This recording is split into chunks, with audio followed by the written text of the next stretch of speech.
നമ്മുടെ രാജ്യത്തിനും നമ്മുടെ സഭയ്ക്കും ഒരു പ്രയാസം വരുന്നു എന്ന് കേൾക്കുമ്പോൾ നാം എന്തു ചെയ്യണം? ഇതെല്ലാം കാലത്തുമുള്ള ഒരു ചോദ്യമാണ്. എന്നാൽ കർത്താവിൻ്റെ ദാനിയേൽ ആ പ്രവാചകൻ്റെ പരിശുദ്ധ ബൈബിളിൽ എന്താണ് എഴുതിയിരിക്കുന്നതെന്ന് നോക്കാം. ആ പ്രവാചകൻ എന്താണ് ഈ പ്രതിസന്ധി ഘട്ടം വന്നപ്പോൾ തിരഞ്ഞെടുത്ത മാർഗങ്ങൾ ഏത് രീതിയിലാണെന്ന് നമുക്ക് നോക്കാം. അത് നമ്മുടെ ജീവിതത്തിൽ വിജയത്തിന് അടിസ്ഥാന ഘടകമായി മാറുമല്ലോ. ദാനിയേൽ പുസ്തകം 9 അതിൻ്റെ 3 അപ്പോൾ ഞാൻ ചാക്കുടുത്ത് ചാരം പൂശി ഉപവസിച്ച് ദൈവമായ കർത്താവിനോട് തീക്ഷ്ണമായി പ്രാർത്ഥിച്ചു. ദൈവമായ കർത്താവിനോട് ഞാൻ പ്രാർത്ഥിക്കുകയും ഏറ്റുപറയുകയും ചെയ്തു.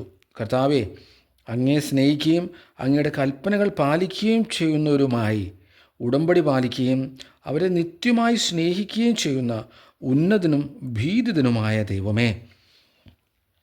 ദാനിയേൽ തിരഞ്ഞെടുത്തൊരു മാർഗം ചാക്കുടുത്ത് ചാരം പൂശി കർത്താവിൻ്റെ സന്നിധിയിൽ തീക്ഷ്ണതയോടെ ഇരുന്ന് പ്രാർത്ഥിച്ചു എന്നാണ്. അപ്പോൾ ഇത് രഹസ്യമായി ചെയ്തൊരു കാര്യമാണ്, പരസ്യമായിട്ടല്ല. വ്യക്തിപരമായ ജീവിതത്തിൽ രഹസ്യമായി കർത്താവിൻ്റെ തന്നെ തീക്ഷ്ണമായി എടുക്കുന്ന പ്രാർത്ഥനകൾക്കും യാചനകൾക്കും ഉപവാസങ്ങൾക്കും നോമ്പിനുമെല്ലാം ആ സെക്കൻഡിൽ തന്നെ മറുപടി തരും എന്നുള്ളത് നിസ്സംശയമാണ്. ഏറ്റവും പ്രധാനപ്പെട്ട ഒരു കാര്യം, നമ്മുടെ രാജ്യം ഐക്യത്തിലും സമാധാനത്തിലും സന്തോഷത്തിലും ആണെങ്കിൽ മാത്രമേ നമുക്കും നല്ലൊരു അനുഗ്രഹീതമായ ജീവിതം ലഭിക്കുകയുള്ളൂ. ആ രാജ്യത്തിൻ്റെ രാജാക്കന്മാർക്കും നേതാക്കന്മാർക്കും അധികാരികൾക്കും ഭരണവർഗത്തിനും വേണ്ടി നമ്മൾ തീക്ഷ്ണമായി നമ്മൾ പ്രാർത്ഥിക്കേണ്ടതും ഉണ്ടല്ലോ. അപ്പോൾ അതാണ് ദാനിയേൽ പ്രവാചകൻ നമുക്കിവിടെ വ്യക്തമായി തൻ്റെ ജീവിതചര്യ കൊണ്ട് നമുക്ക് കാണിച്ചു തരുന്നത്. അതല്ലാതെ വ്യക്തിപരമായ കഷ്ടനഷ്ടങ്ങൾ വരുമ്പോൾ മാത്രമല്ല നമ്മൾ ദൈവസന്നിധിയിൽ മുട്ടുമടക്കേണ്ടത്. എന്നാൽ അത് പ്രാർത്ഥിക്കേണ്ട ആ ഒരു രീതിയും ആ ഒരു കാര്യങ്ങളും ദാനിയേൽ പ്രവാചകൻ ഇവിടെ വ്യക്തമായി കാണിച്ചു തരികയാണ്. അതിന് ഉത്തരം ദൈവത്തിൻ്റെ പരിശുദ്ധാത്മാവ് ഇവിടെ ആ സെക്കൻഡിൽ തന്നെ കൊടുക്കുന്നുമുണ്ട്. അത് 9-ാം അധ്യായത്തിൻ്റെ 31 വ്യക്തമായി പറയുന്നു.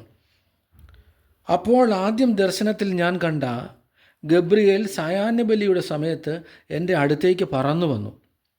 അവൻ എന്നോട് പറഞ്ഞു, ദാനിയേലേ, നിനക്ക് ജ്ഞാനവും അറിവും നൽകാൻ ഞാൻ വന്നിരിക്കുന്നു. നിൻ്റെ യാചനകളുടെ ആരംഭത്തിൽ തന്നെ ഒരു വചനമുണ്ടായി.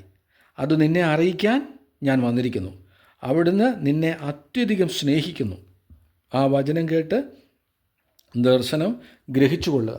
അവിടുന്ന് നിന്നെ അത്യധികം സ്നേഹിക്കുന്നു. എന്തൊരു വചനമാണ്, എന്തൊരു ദൂതനിൽ നിന്ന് കേൾക്കുന്നൊരു വാക്കാണ്.